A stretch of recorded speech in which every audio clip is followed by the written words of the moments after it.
Hello and welcome back to home tutor. और आज जिस टॉपिक पर हम डिस्कस करने वाले हैं वो है संधि। जो लोग कॉम्पिटिटिव एग्जाम्स की तैयारी कर रहे हैं उनके लिए बहुत ही यूज़फुल है ये वीडियो।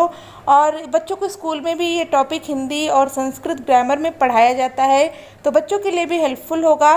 बहुत ही ध्यान से देखिएगा। आप लोग क्या करते हैं ना, चीज़ों को रटने लगते हैं, तो यहाँ पर आपको रटने की ज़रूरत नहीं पड़ेगी। अगर आप फॉर्मूला समझ जाते हैं, जड़ से चीज़ों को समझते हैं, तो आपको रटने की बिल्कुल भी ज़रूरत नहीं पड़ेगी। और किसी भी संधि को देख करके ही आप जान जाएंगे कि कौन सी संधि है और इसका विच्छेद किस प्रकार से करना है, या फिर विच्छेद दिया गया है तो संधि किस प्रकार से करनी है, ये आपको बहुत अच्छे से समझ में आ जाएगा।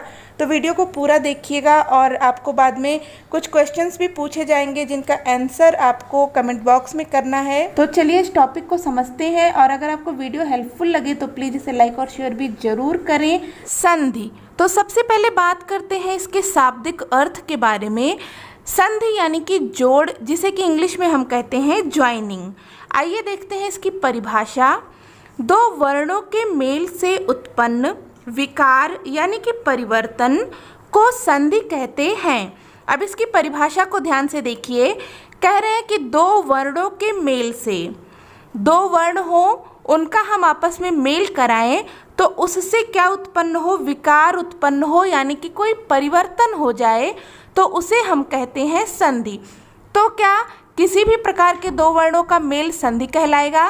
तो देखिए यहाँ पर हमने दो वर्ण ले लिए, क और मा, ये दो वर्ण हैं, तो क्या इन दोनों का हम मेल कराएं तो वो संधि कहलाएगी। क और मा मिलकर के यहाँ पर एक शब्द बन जाएगा कम। तो क्या ये संधि होगी? नहीं, यह संधि नहीं होगी, क्योंकि इन दोनों वर्णों का जब हमने मेल कराया तो वहाँ पर कोई विकार उत्पन्न नहीं हुआ, कोई परिवर्तन नहीं आया, तो इसे हम संधि नहीं कहेंगे। तो अब प्रश्न यह उठता है कि दो वर्ण हमें कहाँ से मिलेंगे, कौन से दो वर्ण होंगे जिनकी हम संधि कराएंगे? तो वो दो वर्ण मिलेंगे हमें दो सार्थक शब्दों से। ध्यान दीजिएगा, मैंने कहा दो सार्थक शब्दों से। यहाँ पर सार्थक कहने का तात्पर्य है कि दो शब्द हों और दोनों कैसे हों, सार्थक हों, यानी कि अर्थ सहित हों, मीनिंगफुल हों, दोनों शब्दों का कुछ ना कुछ अर्थ निकलना चाहिए। तो सबसे पहले चलिए यहाँ पर हम ले लेते हैं दो सार्थक शब्द। ने यहाँ पर ले लिया दो शब्द, देव प्लस आलय। यहाँ पर दोनों ही सार्थक हैं। देव का अर्थ होता है देवता और आलय का अर्थ होता है घर। दोनों ही यहाँ पर सार्थक शब्द हैं, मीनिंगफुल शब्द हैं। तो अब यहाँ पर दो वर्णों का हमें मेल कराना है। इन दो शब्दों के दो वर्ण कौन से होने चाहिए? तो रूल कहता है कि पहला जो शब्द है उसका अंतिम वर्ण और दूसरे शब्द का प्रथम वर्ण, पहले का अंतिम और दूसरे का प्रथम। तो यहाँ पर दूसरे का प्रथम वर्ण कौन सा है? दूसरे का प्रथम वर्ण यहाँ पर है आ। इसे हम नीचे ले लेते हैं। दूसरे का प्रथम वर्ण हमने यहाँ पर ले लिया, ये हो गया आ। अब पहले का अंतिम वर्ण कौन सा है? अब यहाँ पर जो भी लोग कह रहे हैं कि अंतिम वर्ण वा है, वो पूर्णतः गलत कह रहे हैं। यहाँ पर अंतिम वर्ण वा नहीं है। इस चीज़ को समझने के लिए आपको सबसे पहले वर्ण विच्छेद को समझना होगा, तभी आप संधि को समझ पाएंगे। तो पहले हम देख लेते हैं कि वर्ण विच्छेद क्या होते हैं। तो देखिए यहाँ पर वर्ण विच्छेद क्या होता है। जैसे कि हमने यहाँ पर एक शब्द लिख दिया कल, कल, ये एक शब्द है। तो अगर इसमें कोई पूछे कि कल शब्द में कितने वर्ण हैं, तो जो लोग भी कहेंगे कि यहाँ पर दो वर्ण है वो पूर्णतः गलत कहेंगे। इसका विच्छेद करते हैं। तो सबसे पहले मैं आपको ये बता दूं कि जितने भी व्यंजन वर्ण होते हैं वे बिना स्वर के अपूर्ण होते हैं। हर एक व्यंजन में स्वर आ लगा हुआ होता है। स्वर अ जिसे कि आप छोटा आ कहते हैं, जिसकी कोई मात्रा नहीं होती है, वो सभी व्यंजन वर्णों में जुड़ा होता है। का से ज्ञा तक के जितने भी व्यंजन वर्ण होते हैं, अगर आप किसी भी व्यंजन वर्ण से आ निकाल देंगे तो हम उसे इस प्रकार से लिखेंगे हलंत लगा के। जैसे क में से अगर हम आ को निकालेंगे ना, तो यहाँ पर हम हलंत लगा देंगे और आ को कर देंगे अलग। ये जो व्यंजन है अब ये क्या हो जाएगा? अब ये आधा हो जाएगा। इसे आधा अक्षर बोलेंगे क्योंकि इसमें से हमने स्वर आ को अलग कर दिया। तो हमेशा ये याद रखिएगा कि सभी व्यंजन वर्णों में स्वर आ लगा होता है जब तक कि हम उसमें किसी दूसरी मात्रा का प्रयोग नहीं करते। तो यहाँ पर कल में हम इसका वर्ण विच्छेद करते हैं। क से हमने आ को अलग कर लिया तो ये 2 वर्ण हो गए, प्लस ल में भी आ लगा हुआ है तो ला से भी आ को अलग कर लेते हैं। ल में लग जाएगा हलंत और इसमें से हमने अ को निकाल लिया। तो अब देखिए, अब कोई पूछेगा कि कल शब्द में कितने वर्ण हैं, तो आप क्या बताएंगे? 4 वर्ण हैं, 1 2 3 4, क प्लस अ, ल प्लस अ। तो ये होता है वर्ण विच्छेद, यानी कि व्यंजन और स्वरों को अलग अलग करना।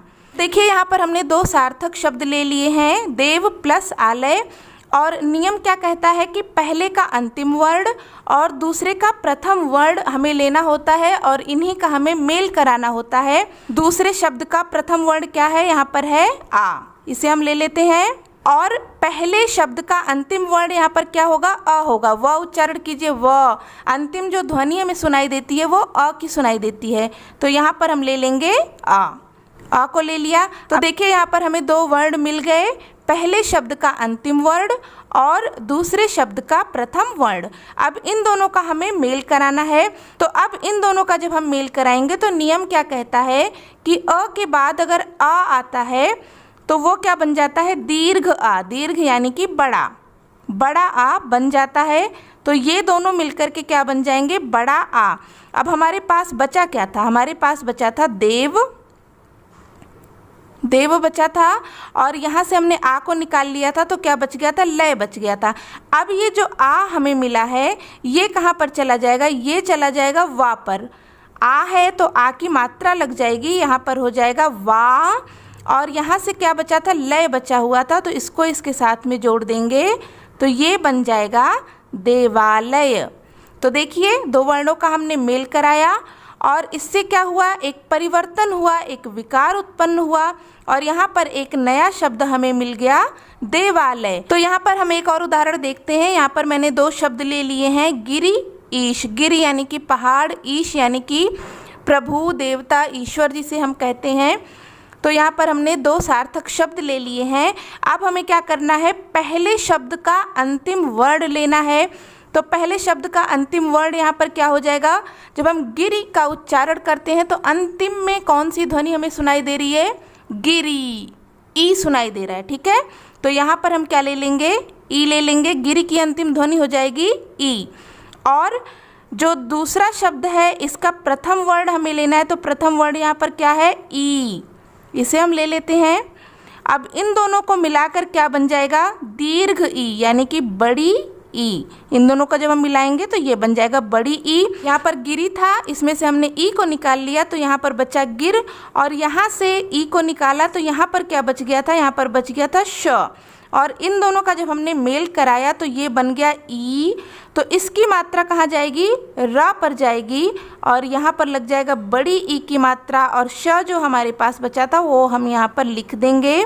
तो ये एक नया शब्द हमें मिल जाएगा, गिरीश। और आई होप अब आपको ये समझ में आ गया होगा कि संधि किसे कहते हैं। अब आइए बात करते हैं संधि के कितने प्रकार होते हैं। तो वर्णों के आधार पर संधि के 3 प्रकार होते हैं।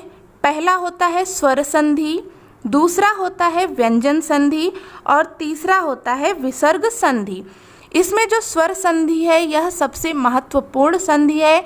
सभी परीक्षाओं में ज़्यादातर जो प्रश्न पूछे जाते हैं वह इसी संधि से पूछे जाते हैं, और बाकी की जो 2 संधियां हैं इनसे बहुत कम पूछे जाते हैं। खैर, तैयारी तो आपको सभी संधियों की करनी है, लेकिन इस पर विशेष ध्यान देना है। अगली वीडियो में हम बात करेंगे स्वर संधि के बारे में। अभी मैं आपको बता देती हूँ कि स्वर संधि जो होती है ये 5 प्रकार की होती है। दीर्घ स्वर संधि, गुण स्वर संधि, वृद्धि स्वर संधि, यड़ स्वर संधि और अयादि स्वर संधि। तो इसके बारे में हम बात करेंगे अपने अगले वीडियो में। आई होप ये टॉपिक आपको अच्छे से समझ में आ गया होगा और अब आपको इसमें कोई कन्फ्यूजन नहीं रह गई होगी। तो यहाँ स्क्रीन पर अभी आपको कुछ शब्द दिखाई देंगे जिनका कि वर्ण विच्छेद आपको करना है। कमेंट बॉक्स में करके आप बताइएगा। अगर आपने इस वीडियो को अच्छे से देखा है, समझा है, तो आप बहुत अच्छे से इसे कर पाएंगे। तो आप इसका आंसर ज़रूर करिएगा। और चलिए मिलते हैं नेक्स्ट वीडियो में, जिसमें कि हम देखेंगे स्वर संधियों के बारे में। तो आई होप ये वीडियो आपके लिए हेल्पफुल रही होगी। अगर हेल्पफुल लगी हो, इन्फॉर्मेटिव लगी हो तो प्लीज़ लाइक और शेयर कर दें, और चैनल पर पहली बार विजिट कर रहे हैं तो सब्सक्राइब भी कर लीजिए। साथ में बेल आइकन को प्रेस करके ऑल पर क्लिक कीजिएगा, इससे मेरे सभी नए वीडियोज़ की नोटिफिकेशन आपको सबसे पहले मिल जाया करेगी। तो चलिए मिलते हैं नेक्स्ट वीडियो में न्यू टॉपिक के साथ। तब तक के लिए take care and bye bye.